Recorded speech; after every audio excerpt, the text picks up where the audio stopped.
আসসালামু আলাইকুম, welcome to মামিস kitchen. আজকে আমি বানাবো চিকেন স্যান্ডউইচ, যেটা আমাদের বড়দের এবং বাচ্চাদের অনেক বেশি প্রিয়।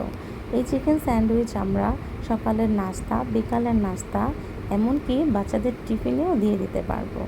প্রথমে আমি চিকেনগুলোকে ভালোভাবে ধুয়ে একটা কাঁটা চামচ দিয়ে একটু কেচে নিয়েছি। এরপর এতে দিলাম সামান্য পরিমাণে লবণ, 1 চা চামচ আদা রসুনের পেস্ট। এরপর আমি একটা পাতিলে সামান্য পরিমাণে পানি নিয়ে এই চিকেনগুলোকে সুন্দর করে সিদ্ধ করে নেব। খুব ভালোভাবে সিদ্ধ করতে হবে যাতে মাংসগুলো একদম সফট থাকে। আমার চিকেনগুলো সিদ্ধ হয়ে গিয়েছে। এখানে আছে কিছু গাজর কুচি।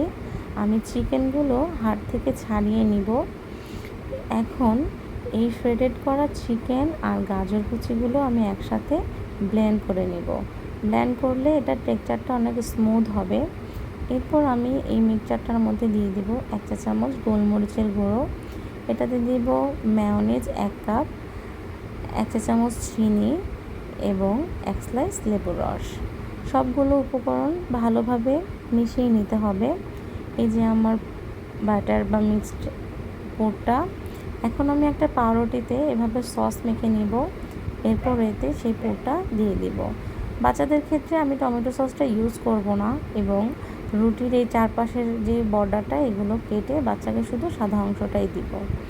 আর এটা হচ্ছে বড়দের জন্য। ব্যাস হয়ে গেল আমার চিকেন স্যান্ডউইচ। মজাদার চিকেন স্যান্ডউইচ, খেতে অনেক সুস্বাদু হয়েছে।